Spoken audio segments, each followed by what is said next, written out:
Nana, welcome to Influencer Stories Hub. It's pleasure to have you here. Let's start from the beginning. Can you tell us a little about your early life and how your journey started? Hi, Sai. Thank you very Hi. much for your time.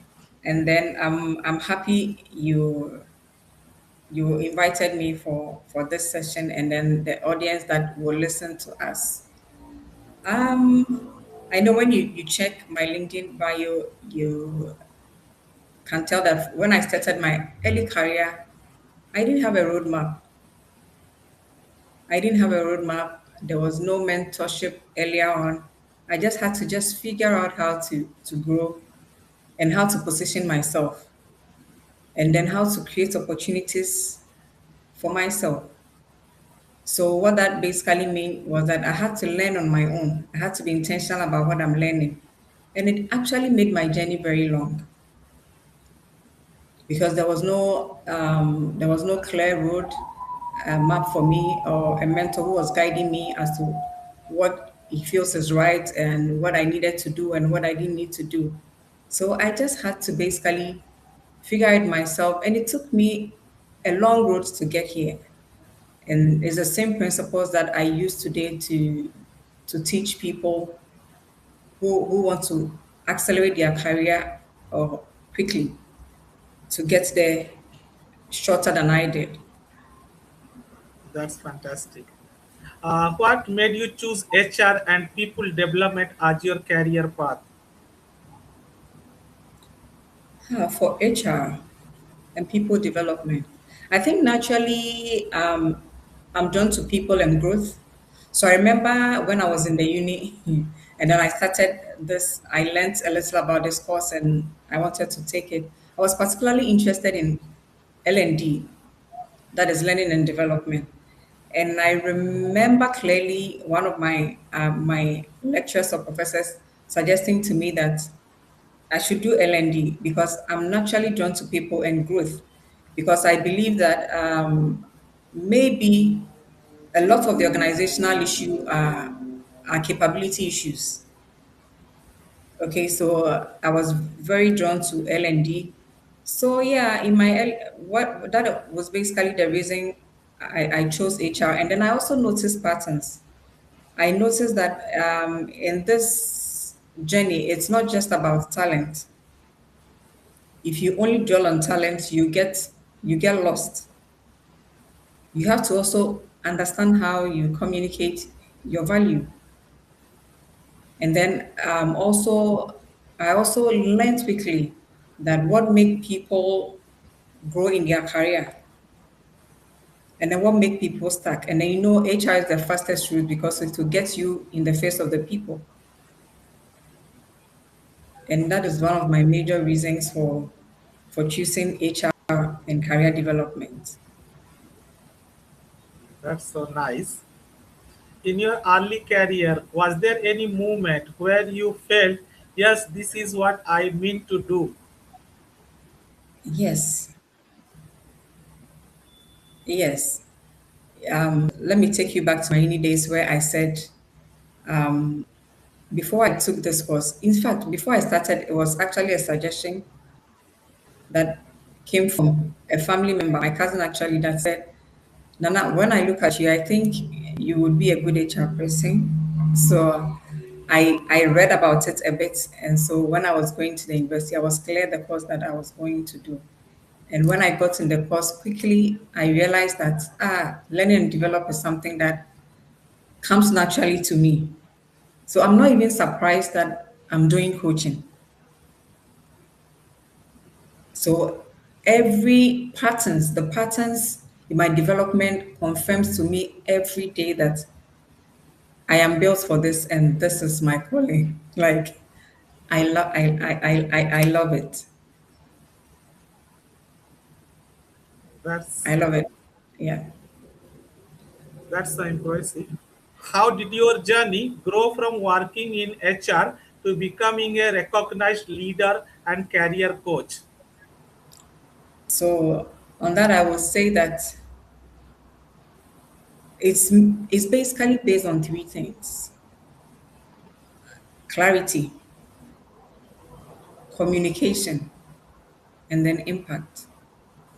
You know, in this journey, if you don't have clarity on where you are going, you would get stuck. If you have clarity, then it means that you know what you are doing or you know where you are going. And then communication, if you can communicate your value,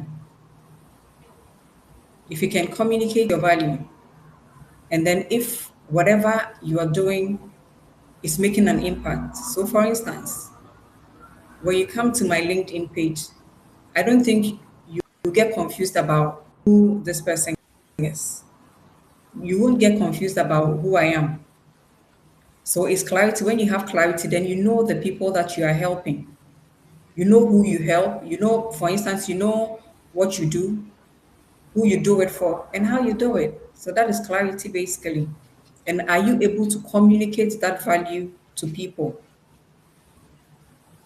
If you are able to communicate that value, then people would come to you because they know the problem and even them, not the next person.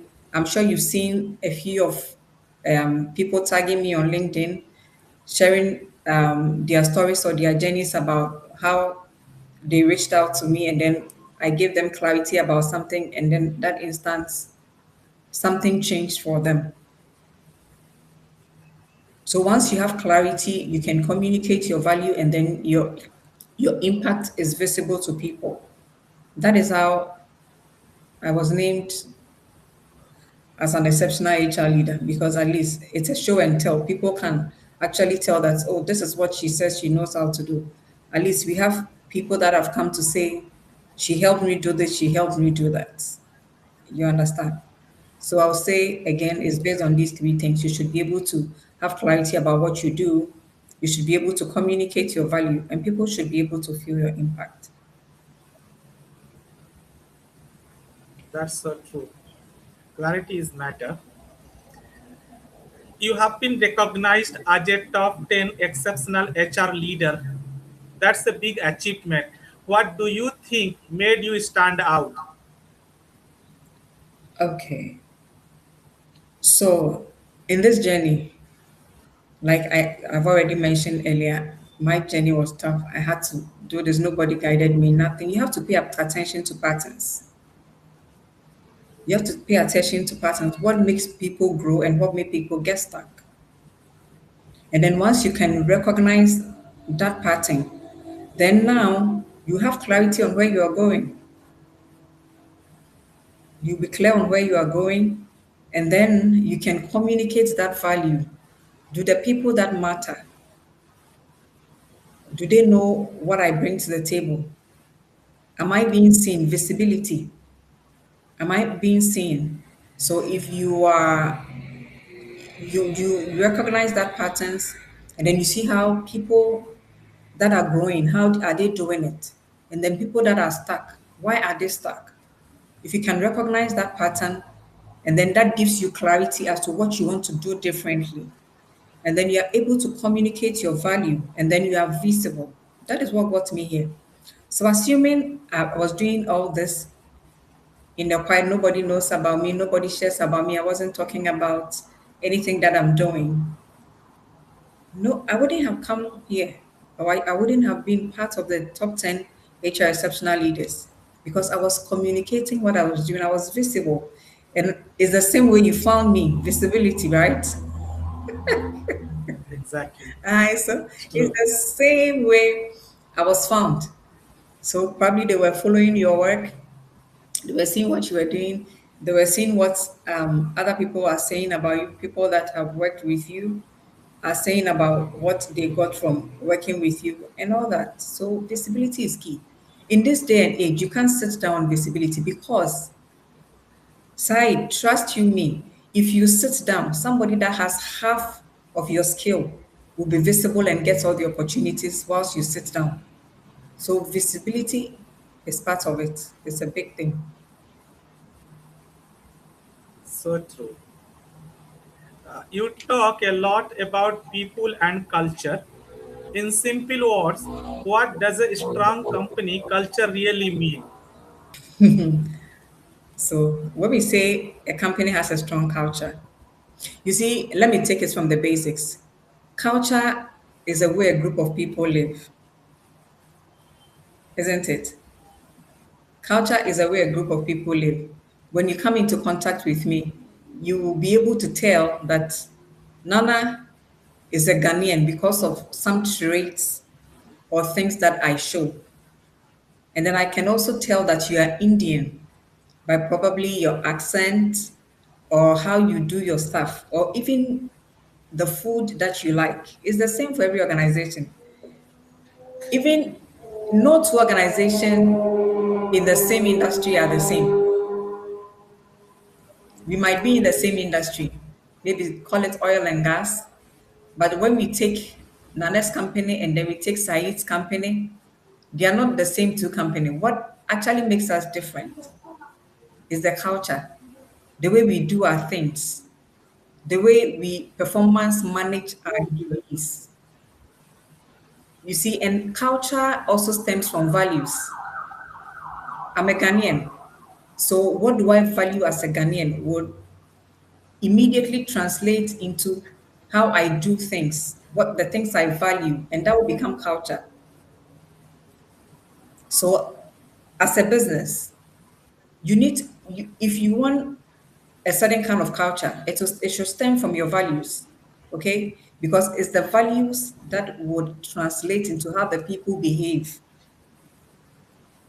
And more so people can say, okay, this person works for this business because it's in this business that you see this kind of likeness or behavior or attitude or way of doing things. I don't know if that answers the question. That's true. It answers the question. Yeah, Exactly. that's true. As a career coach, what is the most common problem you see in professional today? Okay. So based on clients that probably I have worked with, the reason sometimes people are stuck is not because they lack talent or anything, but sometimes it's more of they lack clarity and being able to communicate what they can do. People are not clear about the value they bring to the table, and in that instance, they are unable to communicate it. So it's more about clarity and then communicating your value. So once you are able to help them to find their value and then they are able to communicate it clearly, now the right people begin to see them. Does that make sense? Yeah, Yeah, people are just yes, working. They are not being strategic. They are just in operations and not understanding the business needs because every business problem is an expectation problem. Because if a business has an issue, then now it becomes an expectation because they are expecting someone to solve that problem. You see? So that's once you are able to find yourself in that strategic, the things that matter to the business, you can align yourself to that thing that is important to the business and have that clear thing that you want to do. That is why most people get stuck. That is the problem. Clarity and communicating of their values. And I have been there, so I know what I'm talking about. Yeah. yeah, You're yeah. not clear about your value, So, people overlook you and you don't get the opportunity you deserve. It's not just about hard work. It's also about communication and knowing what you bring to the table, becoming aware of your value. that's so true. You focus on helping people grow with their purpose. How can someone find their purpose in their career? Right. I always tell people that before you can find purpose, from my experience, purpose is not something that um, is there waiting for you. You find it as you go. So first of all, you need to start moving. If you just sit and think, oh, you're waiting for what your purpose is to move, you might be making a big mistake. You need to start to move, and it's in the movement that you find your purpose. It's in the movement that you find your purpose. You have that one light bulb moment at some point in the normal things that you are doing. So there has to be some movement. You can't just sit down and be waiting for your purpose. It will never happen. It is in the small things that you start doing that you find that light bulb moment at some point, and then you discover, oh, so now all the dots are connecting to this place. So this is what I'm actually meant to do, or this is what I'm so comfortable to do. I do it effortlessly, even when I'm asleep and I'm called upon. I do it without thinking. So you have to be in motion first. That's nice. Does that answer the question? Yeah, that's nice. Every success story has challenges. What were some of the biggest struggle you faced in your journey? Said, I would say time without number that one of the biggest challenge I had to face was figuring it out alone. I have to just take decisions without any guidance.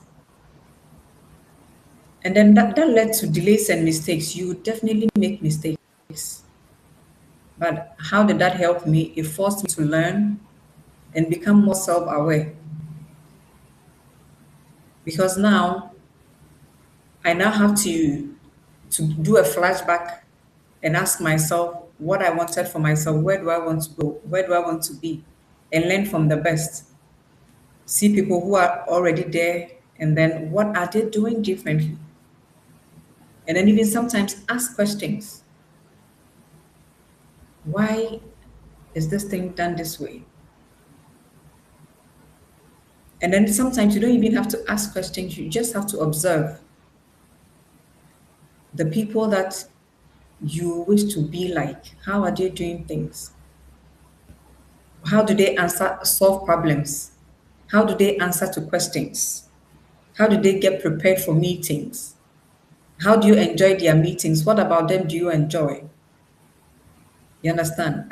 So basically, for me, figuring it out alone was one of the biggest struggles because it led to delays and mistakes. And on hindsight, I look at things that I feel like, if in today's terms, I would have done better. But water gone under the bridge. Water gone under the bridge. So that is one of my biggest struggles growing up in my career. That is amazing. Was there a time when things did not go as planned? How did you handle it? Yeah, I have had that experience before. I remember a time in my career, you see, you join an employer and then you feel, oh, this is a place that I feel maybe I can grow and become something. And then things take a spin. And then now you have to make a decision to leave or to being overlooked. So I quickly took a decision to say, I think I'm better than this. And the next time I'm moving on to anything else, I'm not moving at the same level. I want to move a notch higher than where I am. Therefore, I started to learn new things. I started to learn new skills. Now I started to now actively register for a professional program. And Said, I can tell you that that was the beginning of my management journey. Because when I left that job, The next job that I landed was higher than what I was doing, because then I had convinced myself that it looks like things are taking a spin here. Things are not going as planned. Your manager, technically, for lack of a better word, hates you and is doing everything and looking for every opportunity for you to fail. And I had to convince myself that looking at the number of years that I have been doing this, I should have been somewhere better in terms of function than where I currently am. So I started to rewrite the narrative. I had to look at the things that were missing for me. I had to now re enroll myself in a professional program that gave me more depth and width. So now I was confident applying for certain roles. And then I started, and then I finally landed a job that became the stepping stone to my management journey.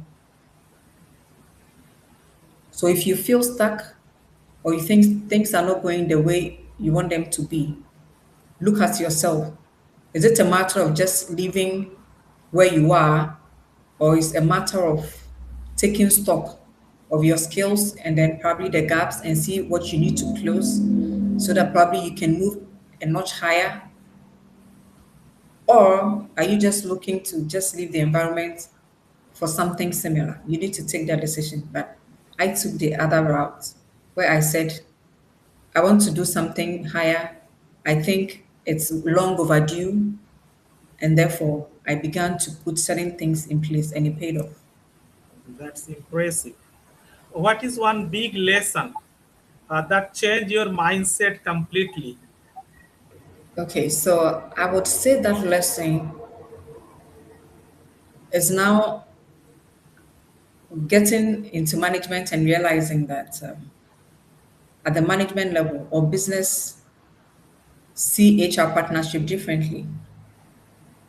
Okay, so if you're an HR person and then you're not in the conversations that matter, you don't understand how the business is operating, you don't understand how the business is making the money, you will not be able to put in interventions that support that business decision. So I had to, once I now came into management, now I had to learn that quickly. That is one lesson that I would say I have learned on my journey. If you just want to come into the boardroom and then just speak HR, it doesn't go anywhere. You should be able to, I had to learn quickly that I need to be able to tie that quickly into business so that the business now appreciates the partnership. And like I said, there was nobody directing me. So I had to figure it out quickly and see that if I have a seat at the table, if anybody would ever listen to me, then I had to make that changes and speak the business language. That's so nice. For someone who is stuck in their job and not happy, what should they do first? You know, oftentimes when people are not happy in their job, the only idea that comes to their mind is quitting and leaving. I always tell people that shouldn't be your first defense. That shouldn't be your first defense. If you're in a job that you struggle for any reason or you feel stuck, the first thing you need to identify is what is the real problem? What is the issue? Is it an issue of you have become rusty? So probably the company is not seeing much value you are bringing, or it's just that the company is not just serving you. So first of all, you need to identify what the problem really is. And then now you move to the next thing. Is it a skill that I need to build so that I can move on to something that serves me? And then if that is what it says, then you need to do a gap assessment. You need to do a gap assessment. What is missing? And then gradually, like I shared my story, gradually make that adjustment. It's not going to happen overnight. Gradually make that adjustment of training. adding on new skill, learning to speak like a senior person, communicating your value.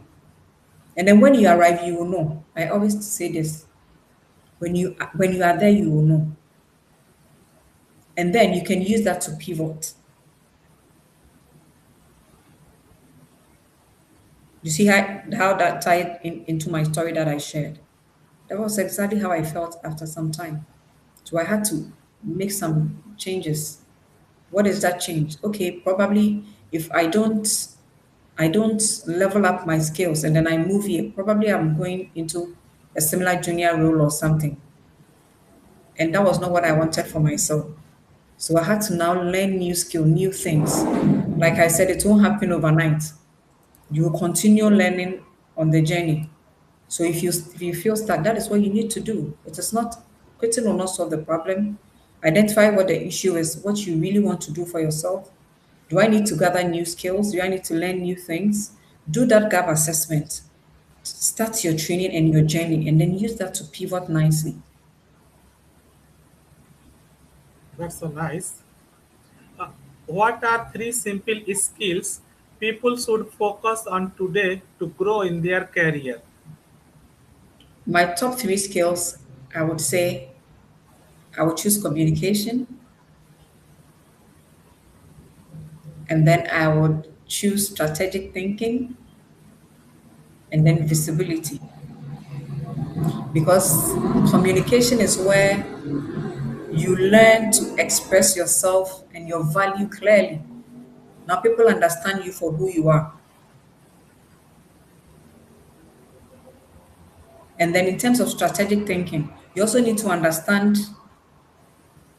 how to drive results. It's not just being in the operational and being there and doing the barest minimum and going. You need to be very strategic in your thinking.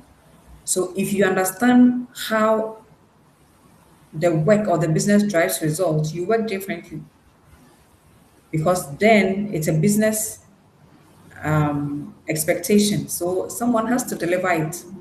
So that is strategic thinking. And then visibility.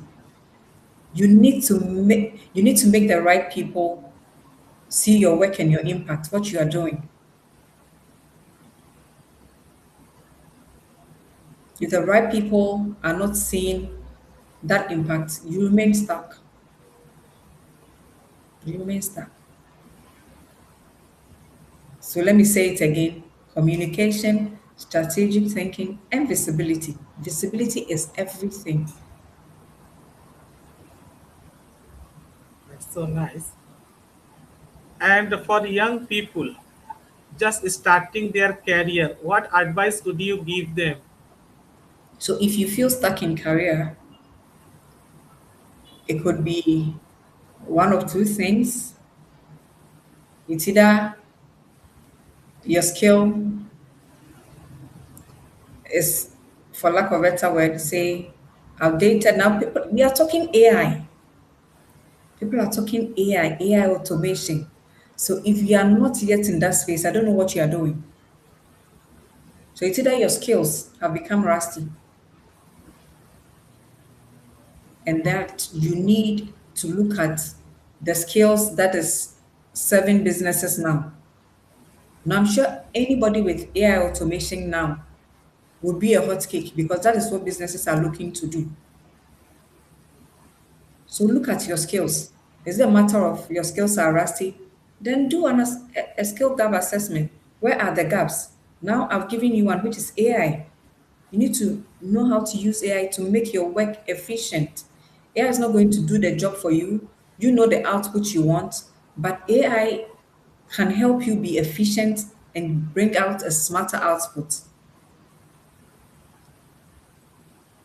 So do that upgrade and then pivot. Or if you don't pivot and you still want to work for that employer, now you become more valuable because of the kind of skill sets that you possess. That's so true. How can someone improve their workplace value and become more important in their company? Okay. So I would say that every businesses have problems they are trying to solve. And every business problem now become an expectation problem. Once there's a problem, there's an expectation. The expectation is the business wants someone who would solve that problem. Is it a problem you would want to solve? Is it something that you can do? So this now ties into the strategic thinking. Do you agree with me? It now ties into the strategic thinking. What value are you bringing? Because every relationship is a value relationship, and employers value people that bring them value. Employers value people that bring them value. So once you decide to work in this workplace, what are the business problems that have become expectations that I can help to solve? Then now your strategic thinking is working, and then now you become visible because there was this problem and Nanama helped to solve it. Now you become visible because you were the one, you were the dude that solved the problem. I don't know if that answers the question. No, it's perfect. It's true answer. Let's do a quick rapid fire round. You need to answer. I will ask you the question one word or two words. What's come to your mind first? One word to describe yourself. I would say I move quickly. I move quickly. You see, because sometimes when you have ideas, there are things you want to do, and then you wait. The waiting can sometimes drive down the momentum. If you have been there before, the waiting can sometimes drive down the momentum. So once I think about something and then I know this thing is going to really work, I don't overthink it. I move quickly. Your favorite daily habit. One of my habits that have helped me in my career is to start things small.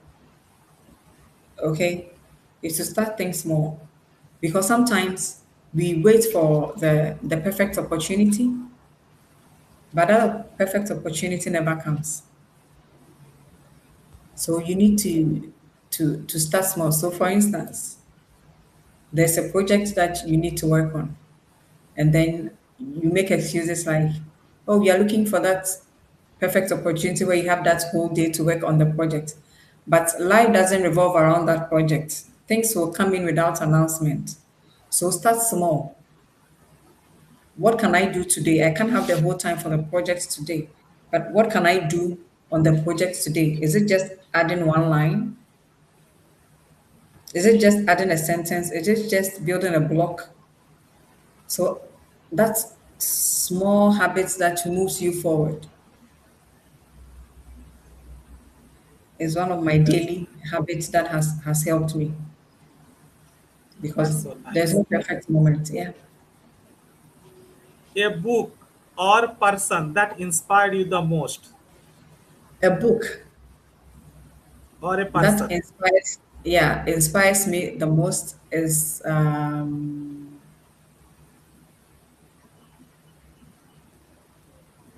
why am I forgetting? This book, Still Like an Artist. There's a book, Still Like an Artist. Let me, is it something Macron that wrote the book, Still Like an Artist? Basically, what you find in that book is to say there's no new knowledge or idea under the sun. So take what is available, see what is missing, and then build on it. And then it becomes a new product or a new idea.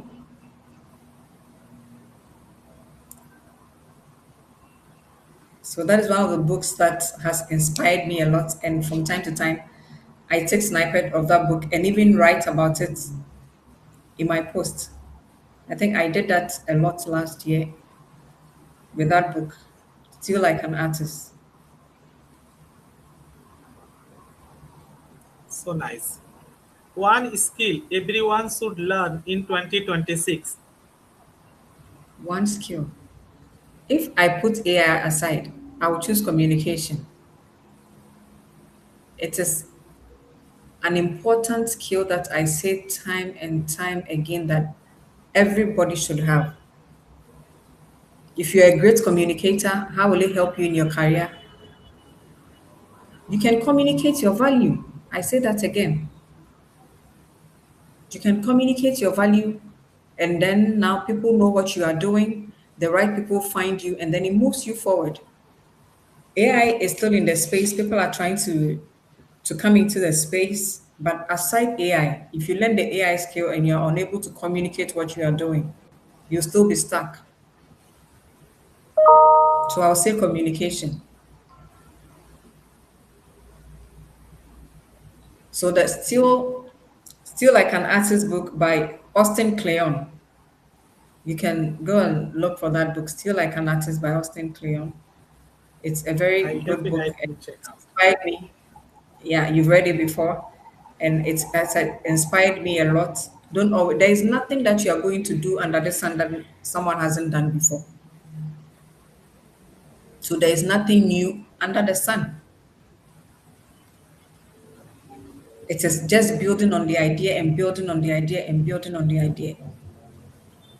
So just look at what is there, what is missing from that idea that you think would add value when you do it. You pick that idea, you add that value, and then it becomes a new thing that is running.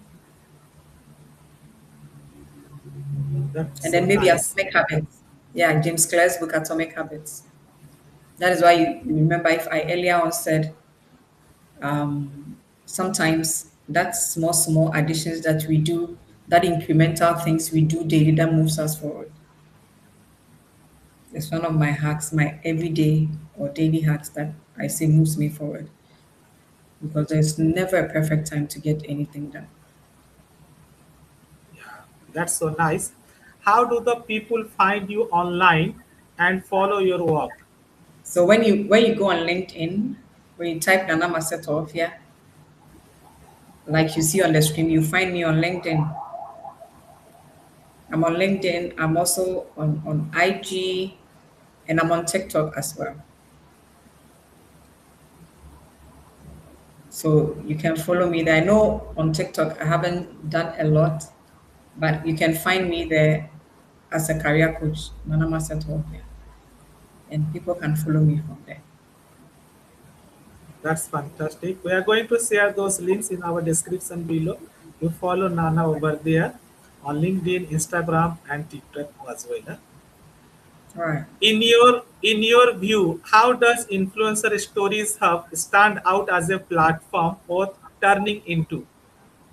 Well, I think you're also making me to be visible because I'm sure this is going right up on your YouTube, and I'm sure when someone searches the topic that we've discussed about, this video is one of the videos that is going to pull up. So you are helping me to be visible and for people to find my work across the platform that I am on. So thank you very much. I really appreciate that. That's fine. Nana, this conversation was really inspiring. Before we end, what message would you like to give to our audience? What I would tell our audience is that those people should pay attention to the small things that drives their career forward. I've already mentioned that there's never a perfect time to do anything. So if you are looking at pivoting, changing jobs or anything, start small. Basically, first of all, diagnose what the issue is, the problem you are facing. And if it's wanting to pivot, building a new skill, or getting a higher role from where you are, go for it so that you can pivot nicely. Try and close that gap nicely. And then I'm very sure it's in just a matter of time you find that job you think you are looking for. Inspiring. Thank you so much, Nana, for sharing your journey and valuable insight with us. And thank you, everyone, for watching Influencer Stories Up. If you enjoyed this episode, don't forget to like, share, and subscribe the channel. Also, comment below what was your biggest learning from this episode. See you in the next inspiring story.